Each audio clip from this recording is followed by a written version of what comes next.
Good morning बच्चों। My self doctor बीवी जैमिनी। बच्चों, आपको पता है कि अपन अनंत स्पर्शियाँ पढ़ रहे हैं, ठीक है। बीएससी पार्ट फर्स्ट का सेकंड पेपर है, एडवांस कैलकुलस। इसमें अनंत स्पर्शियाँ चैप्टर पे अपने 4-5 लेक्चर हो गए हैं, ठीक है। कुछ क्वेश्चंस भी मैंने आपको बताए हैं और आपको एक मैंने थोड़ा सा आपको असाइनमेंट भी दिया, उसको भी आपने किया होगा।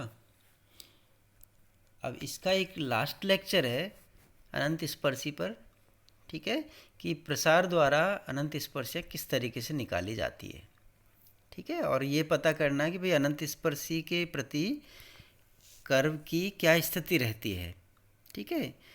तो इस तरीके की चीज़ें अपन पढ़ेंगे और आगे इसमें जो यदि कर्व की इक्वेशन आपको कार्टेशियन फॉर्म की बजाय पोलर फॉर्म में दे रखी है तो अनंत स्पर्शियाँ किस तरीके की होंगी और उनके क्या क्या नाम होंगे और वो कैसे निकाली जाती है, तो आज इसके बारे में अपन पढ़ेंगे, ठीक है बच्चों।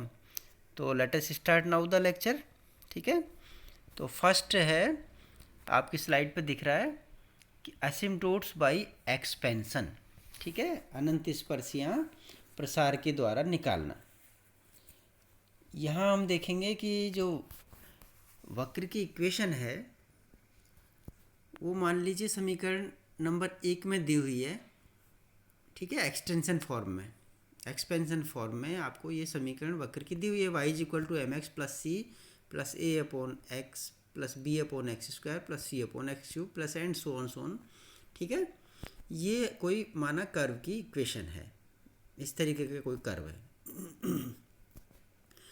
तो यदि मैं x का भाग लगा दूँ इसमें तो इसको इस तरीके से लिखा जा सकता है, y upon x is equal to m plus C upon x plus A upon x square plus and so on, ठीक है। दोनों तरफ का यदि मैं लिमिट लेना चाहूँ तो आपको पता है कि लिमिट एक्सटेंडिंग टू इन्फिनिटी पर y अपॉन एक्स की जब लिमिट लेते हैं तो वो उसकी प्रवणता के बराबर होती है, ठीक है ना। Limit extending to infinity y upon x is equal to m अपन इसको रखते हैं, ठीक है। ये समीकरण नंबर 2 में मैंने आपको दिखा रखा है। समीकरण 1 से क्या लिख सकते हैं अपन अब इसको, y minus m x is equal to c plus A upon x plus B upon x square plus and so on, ठीक है। समीकरण 1 को इस तरीके से लिख दिया। अब मैं यदि एक्सटेंडिंग टू इन्फिनिटी पर लिमिट लेंगे तो आपको ये पता है कि y माइनस एम एक्स की लिमिट एक्सटेंडिंग टू इन्फिनिटी पर c हो जाएगी, ठीक है। तो अब ये समीकरण नंबर मैंने 3 में दिखा दिया, तो आप ध्यान देंगे समीकरण नंबर 2 और 3 से तो स्पष्ट हो जाएगा कि y is equal to M x plus C वक्र एक की अनंत स्पर्शी है, ठीक है। तो ये अभी आपने बताया कि प्रसार यदि y is equal to M x plus C plus A upon x square plus B upon x square plus C upon x cube हो तो उसकी अनंत स्पर्शी क्या होगी, ठीक है, y is equal to M x plus C, ठीक है बच्चों। तो अब नेक्स्ट स्लाइड पे देखते हैं कि वक्र और अनंत स्पर्शी की आपस में स्थितियाँ कैसे ज्ञात करते हैं, ठीक है। तो सेकंड आर्टिकल है आपका position of curve with respect to asymptote, अनंत स्पर्शी के सापेक्ष वक्र की स्थिति। अब यहाँ भी ये समीकरण नंबर 1 में वही एक्सपेंशन दे रखा है आपको, कर्व की समीकरण मान लो इस फॉर्म में है, y is equal to M x plus C plus A upon x plus B upon x square plus C upon x cube plus and so on, ठीक है। और इसकी अनंत स्पर्शी मान लीजिए y is equal to M x plus C है, ये समीकरण नंबर 2 में देखा रखी है, ठीक है। तो अब अपने को ये बात करना है कि भाई अनंत स्पर्शी के सापेक्ष वक्र की इस वक्र की स्थिति क्या है, ठीक है। तो मान लीजिए अपन x के सापेक्ष में y जो कोऑर्डिनेट है उसको वेरी कराते हैं, मतलब x के सापेक्ष जो इसकी वो है तो वो तो फिक्स है दोनों की, कर्व की और अनंत स्पर्शी की, लेकिन y की जो कोटि है वो मान लीजिए कर्व के लिए y1 है और अनंत स्पर्शी के लिए y2 है, ठीक है। तो समीकरण 1 से क्या लिख सकते हैं अपन कर्व की equation, y1 equal to M x plus C plus A upon x plus B upon x square plus and so on.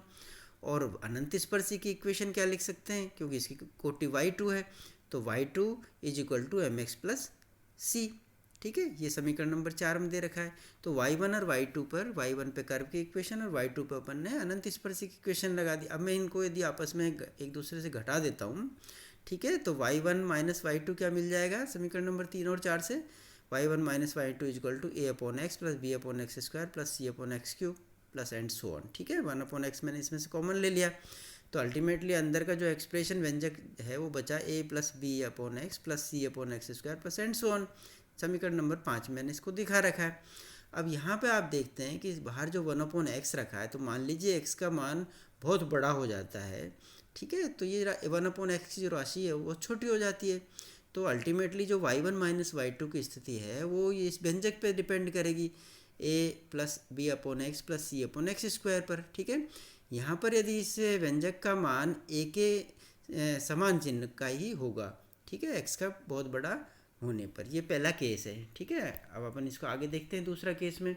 तो यदि a की स्थिति है कि पॉजिटिव है, ठीक है, और x के बड़े मान है और धनात्मक मान है, तो इसके लिए व्यंजक जो है a plus B upon x plus C upon x square, ये भी धनात्मक होगा। ठीक है, तो उस केस में जब आप देखेंगे कि a भी धनात्मक है और ये व्यंजक भी धनात्मक है, समीकरण नंबर 5 में आप देखेंगे, और x बहुत बड़ा है और ये भी धनात्मक है। ठीक है, a भी धनात्मक है, तो इसका मतलब क्या हो गया, y1 माइनस y2 भी धनात्मक हो जाएगा। ठीक है, तो समीकरण नंबर 5 से अपन क्या करेंगे, y1 minus y2 is greater than 0। ठीक है, इससे अपने को y1 is greater than y2 मिल जाएगा, समीकरण 6 में मैंने दिखा रखा है।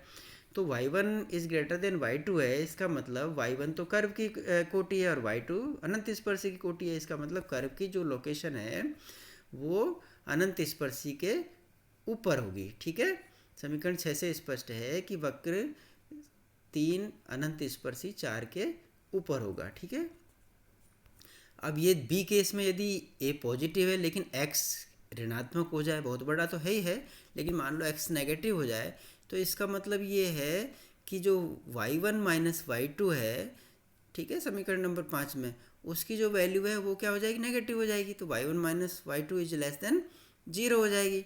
ठीक है, तो उस केस में आपको पता है कि y1 is less than y2 हो जाएगी।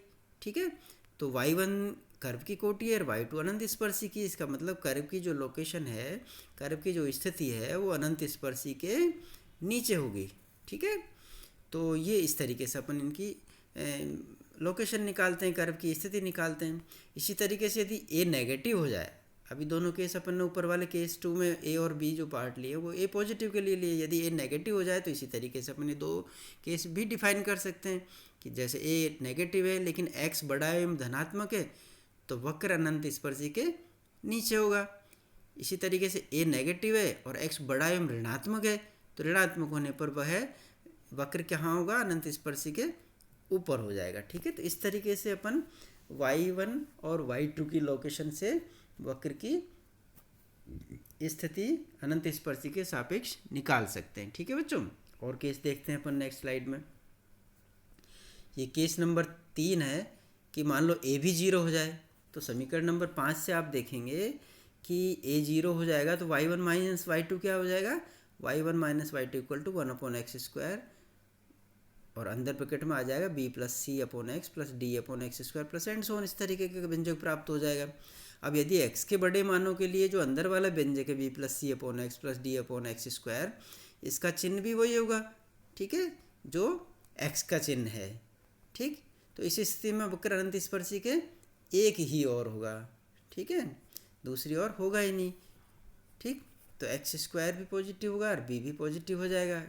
ठीक, तो यदि b पॉजिटिव है पहले केस में तो अनंत स्पर्शी वक्र के ऊपर होगी, और b नेगेटिव है तो अनंत स्पर्शी वक्र के नीचे होगी, वो सॉरी वक्र अनंत स्पर्शी के नीचे होगा। तो पहले केस में यदि b पॉजिटिव है तो वक्र अनंत स्पर्शी के ऊपर होगा, और दूसरे केस में b यदि नेगेटिव है तो वक्र अनंत स्पर्शी के नीचे होगा। ठीक है, अब अपन केस 4 में देखते हैं बच्चों कि यदि b भी 0 हो जाए, है ना, यदि b 0 है और c 0 नहीं है तो केस 3 के जैसा ही अपन व्यवहार करेंगे।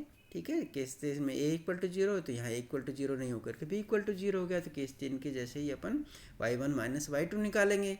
a की स्थिति लेंगे, x के बड़े मानों के नेगेटिव और पॉजिटिव के लिए अपन ये बता सकते हैं कि ये अनंत वक्र और अनंत स्पर्शी की स्थिति क्या होगी। ठीक है, अब इसके कुछ मैंने आगे एग्जाम्पल लेके भी आपको बताऊंगा। इससे पहले अपन इसको समझ लेते हैं कि भाई मान लो कर्व ध्रुवीय है, ध्रुवीय वक्र, तो उनकी अनंत स्पर्शियाँ कैसे निकालते हैं और कैसी होती है। ठीक है। तो बच्चों ध्रुवीय वक्र का मतलब होता है कि आपको आर और थीटा में कर्व की इक्वेशन दे रखी है, ठीक है। तो अब अनंत स्पर्शियाँ कैसे निकालेंगे? तो पहले तो ये समझ लो कि ध्रुवीय वक्रों की अनंत स्पर्शियाँ दो प्रकार की होती है, ठीक है। एक तो समकोणिक अनंत स्पर्शीय और दूसरी वृत्तीय अनंत स्पर्शीय। फर्स्ट है रेक्टेंगुलर रेक्टिलिनियर असिम्प्टोट्स और दूसरा है सर्कुलर असिम्प्टोट्स, ठीक है। तो सबसे पहले अपन समकोणीय अनंत स्पर्शी पढ़ते हैं कि ये क्या होती है। यदि वक्र की इक्वेशन आपको एफ थीटा इक्वल टू 0 दे रखी है, ठीक है, इसको अपन सॉल्व करते हैं तो इसका थीटा इक्वल टू अल्फा एक अपने को रूट प्राप्त होता है, मूल प्राप्त होता है, ठीक है। तब वक्र यदि 1/r equal to F theta की फॉर्म में है तो इसकी एक अनंत स्पर्शी होगी और वो अनंत स्पर्शी वही होगी जो मैंने इस बॉक्स में ग्रीन बॉक्स में आपको दे रखा है, are sine theta minus alpha equal to 1/f alpha, ठीक है। ये इसकी अनंत स्पर्शी हो जाएगी यदि कर्व की equation 1/r equal to F theta है और एफ थीटा इक्वल टू 0 का कोई मूल थीटा इक्वल टू अल्फा है, तो इस कर्व के लिए इक्वेशन जो अनंत स्पर्शी की है वो होगी r sine theta minus alpha equal to 1/f alpha. ये समकोणीय अनंत स्पर्शी, ठीक है। ये कैसे होगी ये अपन आर्टिकल को पढ़ लेते हैं, इससे स्पष्ट हो जाएगा। बाकी सवालों में तो ये बॉक्स में दिया हुआ फॉर्मूला है, उससे अपन डायरेक्ट जो वक्र है 1/r equal to F theta उसकी अनंत स्पर्शियाँ निकाल लेंगे, ठीक है। लेकिन ये आया कहाँ से समकोणिक अनंत स्पर्शियों का फॉर्मूला, ये अपन देखते हैं इस आर्टिकल में, ठीक है बच्चों। तो नेक्स्ट स्लाइड में मैंने आपको दिखा रखा है इसका प्रूफ। मान लो जो वक्र की समीकरण है वो 1/r equal to F theta दे रखी है आपको, समीकरण नंबर 1। अब हम ये जानते हैं कि r equal to F theta के प्राचलिक समीकरण क्या होते हैं, ठीक है।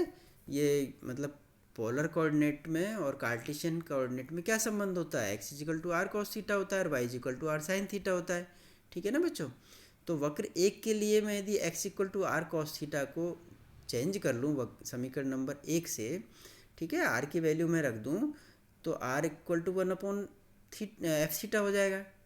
तो x की वैल्यू क्या हो जाएगी, x equal to cos theta upon F theta. इसी तरीके से y equal to are sine theta है, मैंने यहाँ भी r की वैल्यू आपको 1/एफ थीटा रख दी तो y equal to sine theta upon F theta हो गया, ठीक है। ये दोनों x और y की वैल्यू मैंने समीकरण नंबर 2 में आपको दिखा रखी है, ठीक है। अब मान लीजिए कोई P बिंदु है जिसके कोऑर्डिनेट r थीटा है, वो बिंदु वक्र की अनंत स्पर्शी पर स्थित है, अनंत शाखा पर स्थित है, ठीक है। कोई वक्र की पर स्थित है लेकिन अनंत शाखा पर स्थित है, इसका मतलब r टेंडिंग टू इन्फिनिटी पर जो एफ थीटा है वो 0 को टेंड करेगा, ठीक है, क्योंकि 1/r equal to F theta है। तो जैसे ही r इन्फिनिटी होगा एफ थीटा 0 होने की तरफ प्रवृत्त होगा, ठीक है।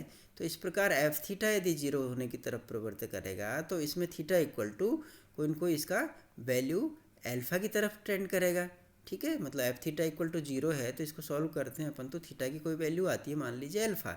इसको अपन लिमिटिंग केस में दिखाएंगे, f theta will tend if f theta tend to 0 then theta will tend to alpha, ठीक है। अब चूंकि अनंत स्पर्शी की प्रवणता m होती है, आपको पता है अनंत स्पर्शी की प्रवणता m कैसे दी जाती है, limit extending to infinity y upon x से दी जाती है, ठीक है। तो इसको अपन निकाल लेते हैं, y और x के मान समीकरण नंबर 2 से अपन इस m की वैल्यू में रखते हैं। तो m इक्वल टू है आपके limit extending to infinity y upon x, तो y की जगह मैंने रख दिया sine theta upon F theta और x की जगह रख दिया cos theta upon F theta समीकरण नंबर 2 से। तो m अपने को प्राप्त क्या हो गया, tan अल्फा के रूप में, ठीक है। समीकरण नंबर 3 में मैंने इसको दिख रखा है कि m equal to tan alpha हो गया। अब इसके संगत कोई न कोई c की वैल्यू भी होगी, ठीक है। तो c की वैल्यू मैंने आपको पिछले लेक्चर से बताया था कि c is equal to limit extending to infinity y minus m x होती है, ठीक है। तो यहाँ पर y की वैल्यू, m की वैल्यू और x की वैल्यू रख देंगे अपन, और लिमिट एक्सटेंडिंग टू इन्फिनिटी के करस्पॉन्डिंग अपन लिमिट थीटा की ले लेंगे, तो उस केस में आपको c प्राप्त हो जाएगा जो मैंने आपको नेक्स्ट स्लाइड में दिखा रखा है। तो c is equal to limit theta tending to alpha हो जाएगा और y की जगह sine theta upon F theta रख दिया, माइनस से ये m की जगह tan अल्फा रख दिया और ये y is equal to M x plus C होता है ना, तो ये आपका m की जगह tan अल्फा हो गया और x की जगह मैंने रख दिया cos theta upon F theta. तो सी की वैल्यू ये मिल गई अपने को लिमिटिंग केस में, ठीक है। इसको थोड़ा सॉल्व कर लेते हैं। टेन अल्फ़ा को साइन थीटा अपन कॉस साइन अल्फ़ा अपन कॉस अल्फ़ा में चेंज कर लेते हैं, एलसीएम ले लेते हैं। तो अल्टीमेटली क्या आएगा, C cos alpha equal to limit theta tending to infinity sine theta cos alpha minus cos theta sine alpha upon F theta.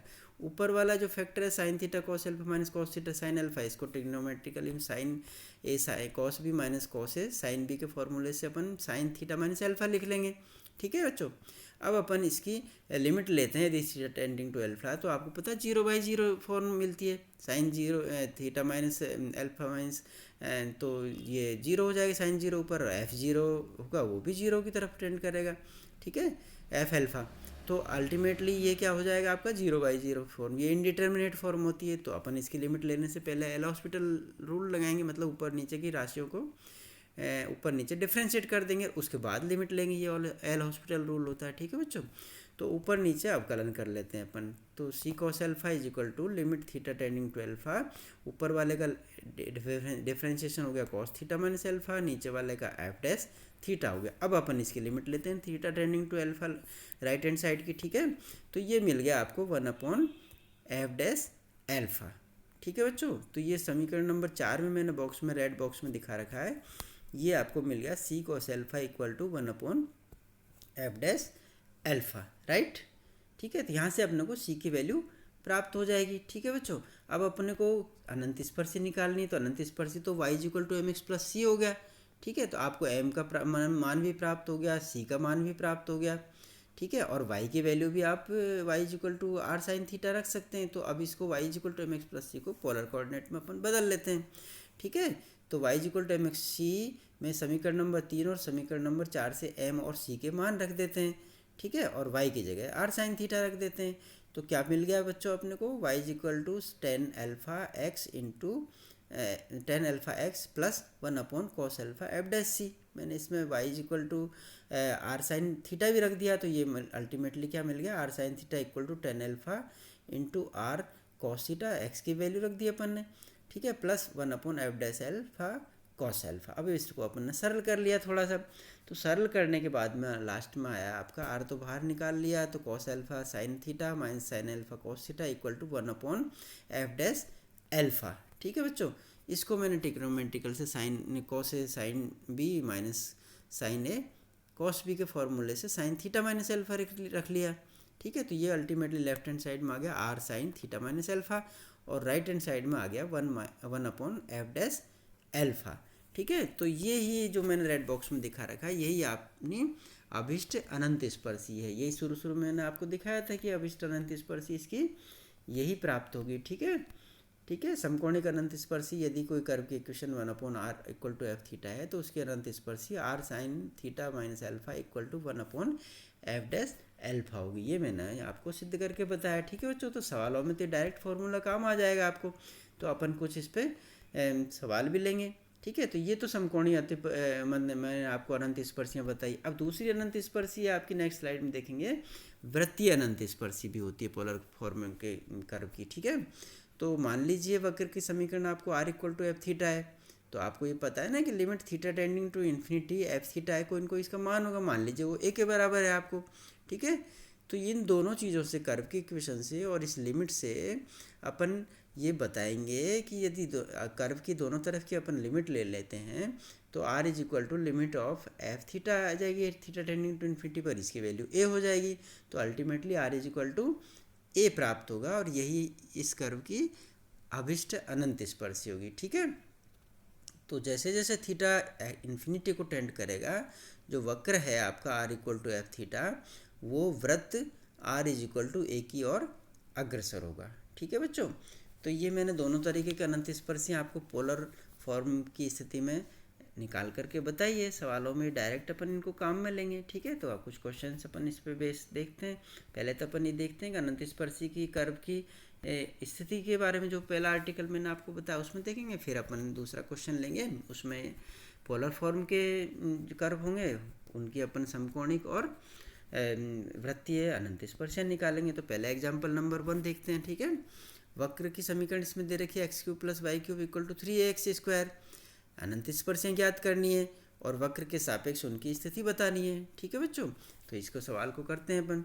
वक्र की समीकरण आपको दे रखी है x cube plus y cube equal to 3ax²। समीकरण नंबर 1 से मैंने इसको डिनोट करा है। इसको इस तरीके से लिख सकते हैं अपन, y3 इधर रख लिया, y के सबको अब मैंने राइट हैंड साइड में टर्न कर दिया, फिर इसमें -x³ कॉमन ले लिया, तो क्या मिल गया आपको अंदर 1 - 3a/x। तो ultimately y³ equal to -x³ 1 - 3a/x मिल गया। मैंने y निकाला तो y की जगह अपन क्यूब रूट ले लेंगे दोनों तरफ का, तो y equal to -x 1 - 3a/x का 1/3 हो जाएगा। ठीक है, अब ये 1 - 3a/x 1/3, इसको बाइनोमियल एक्सपेंशन से अपन एक्सपेंड कर देंगे। ठीक है, प्रसार कर देंगे बाइनोमियल एक्सपेंशन से। तो प्रसार करने पर ये जो वक्र की इक्वेशन है क्या रूप ले लेगी, y equal to -x 1 - a/x -a² minus and so on इस तरीके के और पद भी आते चले जाएंगे। तो अल्टीमेटली इसको मैंने समीकरण नंबर 2 में दिखा रखा है। ठीक है, y equal to -x plus a/x plus and so on, ये कर्व की इक्वेशन हो जाएगी एक्सपेंशन फॉर्म में। ठीक है, तो स्पष्ट है कि जब मैं x की लिमिट लूँगा एक्सटेंडिंग इन्फिनिटी, ठीक है, तो y plus x is equal to a आएगा।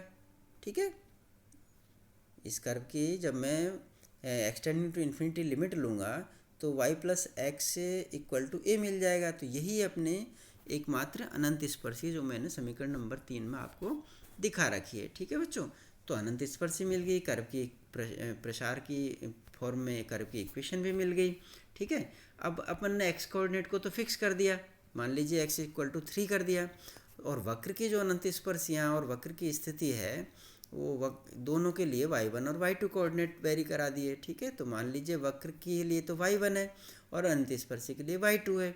ठीक है, तो समीकरण 2 और 3 से अपन क्या लिख सकते हैं, पहले तो y1 से सेटिस्फाई करेंगे वक्र की इक्वेशन को, ठीक है, और दूसरी y2 से सेटिस्फाई करेंगे अपन अनंत स्पर्शी को, फिर उसमें से कर्व की इक्वेशन में से अनंत स्पर्शी की इक्वेशन घटाएंगे।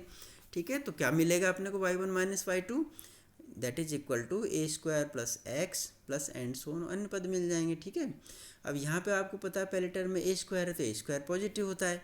ठीक है, तो मान लीजिए x धनात्मक है और बड़ा है, ठीक है, तो इसकी वैल्यू क्या हो जाएगी, पॉजिटिव ही होगी। ठीक है, तो y1 minus y2 is greater than 0 हो जाएगा। तो इससे निकल कर के आएगा कि पहला कि y1 is greater than y2, अर्थात वक्र अनंत स्पर्शी के ऊपर होगा। ये स्थिति पता चल गई अपने को। यदि मान लीजिए x ऋणात्मक है और बड़ा है तो ये आपको स्पष्ट हो जाएगा कि y1 माइनस y2 की वैल्यू लेस देन 0 हो जाएगी। तो उस केस में y1 is less than y2 होगा। ठीक है, y1 छोटा होगा और y2 बड़ा हो जाएगा। तो वक्र की स्थिति क्या हो जाएगी, वक्र अनंत स्पर्शी के नीचे होगा। ठीक है, तो इस क्वेश्चन में मैंने आपको ये बताया कि वक्र और अनंत स्पर्शी की स्थिति आपस में किस तरीके होगी कि x इक्वल टू 3 पर। ठीक है बच्चों, एग्जाम्पल 2 में मैंने आपको बताया कोई पोलर फॉर्म में कर्व दे रखा है r equal to r into theta minus 1 equal to a theta, ये आपको कर्व की इक्वेशन दे रखी है। अब आपको क्या करना है, समकोणिक अनंत स्पर्शा निकालनी है और वृत्तीय अनंत स्पर्शा निकालनी है। ठीक है बच्चों, तो अपन करते हैं इसको। तो वक्र की समीकरण को मैं इस तरीके से लिख लेता हूँ 1/r फॉर्मेट में। ठीक है, तो 1/r is equal to theta minus 1/a theta लिख सकते हैं। थीटा माइनस 1/a थीटा को मैंने मान लिया कि f थीटा है, तो इक्वेशन इस फॉर्म में आ गई अब आपकी 1/r equal to f theta में। ठीक है, तो यहाँ पर f थीटा क्या मिल गया आपको, थीटा माइनस 1/a थीटा। ठीक है, अब मैं यदि f थीटा को 0 कर दूँ तो इसका मतलब ये है कि थीटा माइनस 1/a थीटा 0 हो गया। यहाँ से थीटा की वैल्यू अपन ने सॉल्व करके निकाल ली, थीटा इक्वल टू 1 आ गया। तो कहने का मतलब ये है कि theta equal to alpha equal to 1 अपने को प्राप्त हो गया, जो मैंने समीकरण नंबर 2 में दिखा रखा है।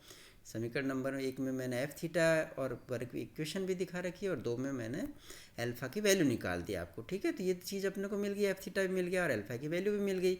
अब अपने को समकोणीय अति निकालने के लिए जो फॉर्मूला मैंने आपको शुरू में बताया, उसके लिए अपने को f थीटा का डेरिवेटिव की भी ज़रूरत पड़ेगी। ठीक है, जो उसको अपन फिर अल्फा पे मान निकालेंगे और उस फॉर्मूले में रख देंगे। अल्फा अपने को 1 मिल ही गया। ठीक है, तो ये करते हैं अपन। तो f थीटा आपको मिला है थीटा माइनस 1/a थीटा। ठीक है, इसको मैंने डिफ्रेंशिएट कर दिया तो F dash theta equal to आ गया 1/a, ये डिवीजन रूल से मैंने इसको डिफ्रेंशिएट कर दिया। ठीक है, तो 1/a तो कांस्टेंट है इसलिए बाहर आ गया, और ये अल्टीमेटली थीटा माइनस 1/थीटा मिला, इसका डिफ्रेंशिएशन हो गया theta into 1 minus theta minus 1 into 1/थीटा स्क्वायर। ठीक है, इसको मैंने सॉल्व किया तो ये आ गया आपका 1/a थीटा स्क्वायर। ठीक है बच्चों, तो एफ डैश थीटा अपने को मिल गया 1/a थीटा स्क्वायर। ठीक है, अब अपने को एल्फा पे निकालनी है इसकी वैल्यू, तो एल्फा तो 1 है।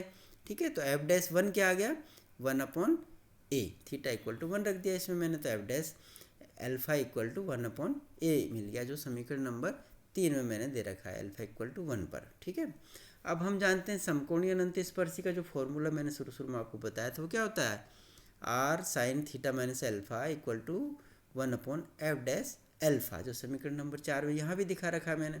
ठीक है, तो अब समीकरण नंबर 2 और समीकरण नंबर 3 से अवश्य अनंत स्पर्शियाँ क्या होगी, समीकरण नंबर 2 से अपन ने एल्फा का वैल्यू 1 रख दिया, और 3 से अपन ने एफ डैश 1 की जगह या एफ डैश एल्फा की जगह 1/a रख दिया, तो अल्टीमेटली क्या आ गया are sine theta minus 1 equal to a, जो मैंने आपको इस ग्रीन बॉक्स में दिखा रखा है। ये आपकी समकोणिक अनंत स्पर्शियाँ होंगी इस कर्व के लिए। ठीक है बच्चों, अब अपन निकालते हैं वृत्तीय अनंत स्पर्शी इसकी। ठीक, तो नेक्स्ट स्लाइड में अपन देखेंगे वृत्तीय अनंत स्पर्शी कैसे निकालेंगे। समीकरण नंबर 1 क्या है आपका, r equal to F theta, तो एफ थीटा की जगह a theta upon theta minus 1 है। ठीक है, तो आर इक्वल टू क्या हो गया आपका ए थीटा अपॉन थीटा माइनस 1, वहीं से अपन ने लिखा है। ठीक है, तो अनंत स्पर्शी क्या हो जाएगी, लिमिट लेंगे अपन, तो r is equal to limit theta tending to infinity f theta यहाँ पर a theta upon theta minus 1 है, इसकी लिमिट ले ली मैंने आपको, तो लिमिट मिली आपको ए, तो आर इज इक्वल टू क्या प्राप्त हो गया अपने को ए, जो मैंने आपको रेड बॉक्स में दिखा रखा है, तो यही इसकी वृत्तीय अनंत स्पर्शी होंगी। ठीक है, यही वो वृत्त होगा जिसके सापेक्ष अपने वक्र की स्थिति पता कर सकते हैं। ठीक है, ये अनंत स्पर्शी आपको प्राप्त हो गई। तो इस तरीके से बच्चों मैंने दोनों तरीके की आपको आर्टिकल पे दोनों तरीके के सवाल बताए। ठीक है, इस तरीके के सवाल आप भी करने की कोशिश करिए और एक्सरसाइज दे रखिए, जिससे आपको प्रैक्टिस हो जाएगी। ठीक है बच्चों, तो मैं आज अनंत स्पर्शी को यहीं ख़त्म करता हूँ। ठीक है, तो अपनी सारी अनंत स्पर्शी का जो चैप्टर है वो पूरा हो गया। आपको एक्सरसाइज करनी है, आप करें, कोई प्रॉब्लम हो तो आप अगले लेक्चर में पूछ सकते हैं। मैंने जो असाइनमेंट दिया है वो भी आप करने की कोशिश करें। ठीक है बच्चों, उससे प्रैक्टिस हो जाएगी। Okay, thank you very much.